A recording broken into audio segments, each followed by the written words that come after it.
पहले तो सभी पत्रकार बंधुओं को नमस्कार। आज की जो ये भारतीय जनता पार्टी की प्रेस कॉन्फ्रेंस, ये सरकार के 1 वर्ष पूर्ण होने पर जो 1 वर्ष में सरकार ने जो कार्य किए उसके संबंध में बुलाई गई है।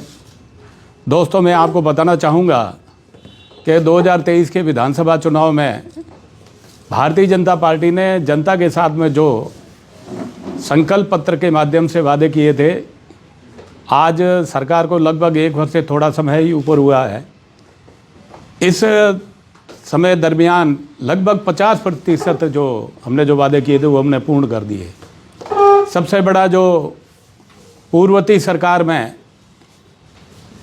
युवा बेरोजगारों के साथ में जो उनके भविष्य के साथ में पेपर लीक 18 बार पेपर लीक करके उनके जीवन के साथ में, उनके भविष्य के साथ में जो खिलवाड़ किया गया था, उस संबंध में हमारी पार्टी ने विधानसभा चुनाव में कहा था जैसे ही हमारी सरकार बनेगी हम एसआईटी गठित करके और दोषी व्यक्तियों को सजा दिलाएंगे।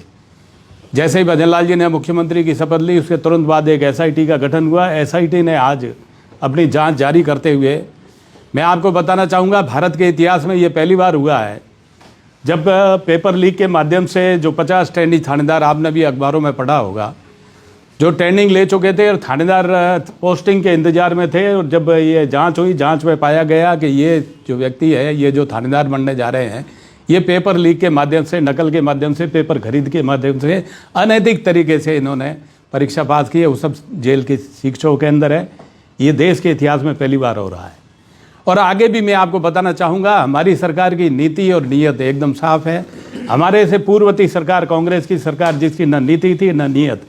नीयत किस प्रकार की थी? उसके नेता चाहते थे आरएस की अगर परीक्षा हो तो आरएस की परीक्षा में ज़्यादा से ज़्यादा मेरे परिवार के सदस्य आरएस बने। ये नीति थी, ये नीयत थी। हमारी सरकार में ऐसा नहीं है। विकास के कामों को ले, अभी 12 जनवरी को आपने देखा होगा 13,500 के आसपास नियुक्ति पत्र बांटे गए। उन नियुक्ति पत्र के साथ साथ में लगभग 31,000 करोड़ के जो कार्यों का, जिसमें 76,000 कार्यों का शिलान्यास हुआ, लोकार्पण भी हुआ। मैं आपको बताना चाहूँगा कि हमारी सरकार, माननीय नरेंद्र भाई मोदी की केंद्र की सरकार, राजस्थान की भजन लाल जी की सरकार, हम ये कहते हैं कि हम जिसका शिलान्यास करते हैं उसका उद्घाटन भी हम करते हैं, उसका लोकार्पण भी हम करते हैं, क्योंकि हम समयबद्ध तरीके से उस काम को पूरा करते हैं। बेरोजगार युवाओं के लिए मैं खुशखबरी देना चाहूँगा कि इस समय तक लगभग 60,000 नियुक्ति पत्र जारी हो चुके हैं और 2025 का आपने देखा हो गया 81,000 नियुक्ति का कैलेंडर, यानी किस कैटेगरी की परीक्षा कब होगी उसका कैलेंडर भी सरकार ने जारी कर दिया। ये पारदर्शिता की सरकार है। पूर्ववर्ती सरकार में आरपीएससी के मेंबर, जिनके जिम्मे होता था परीक्षा करने का, परीक्षा सुचारू रूप से, सुनियोजित तरीके से, ईमानदारी से, पारदर्शिता से करने का जिनके जिम्मे था, वही पेपर लीक के मास्टरमाइंड बने। मारवाड़ी में एक तरह के कि जब बाढ़ खेत ना खाना शुरू कर दे, उस समय बाढ़ ही खेत को खा रही थी। लेकिन हमारी सरकार में ऐसा नहीं है। पूरी पारदर्शिता के साथ में, युवाओं के साथ में, उनके भविष्य के साथ में, उनके भविष्य को संभालने का काम करेगी सरकार।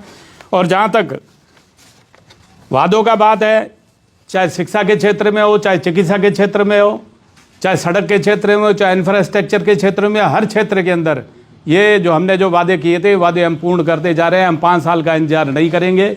पूर्ववर्ती सरकारें वादा करती थी, वादे के साथ साथ में जब 5वें साल चुनाव होता था उस समय आनंद फानंद में जाके अपने घोषणा पत्र को पूरे, हम उनमें से नहीं है।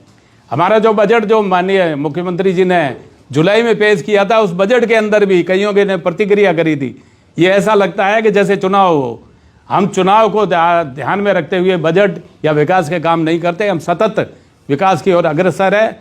हम देश हित की बात करते हैं, हम दल हित की बात नहीं करते। मैंने आप सभी की ये जो हमने जो 1 साल के अंदर जो काम किए उसका पत्र भी आपको दिया है।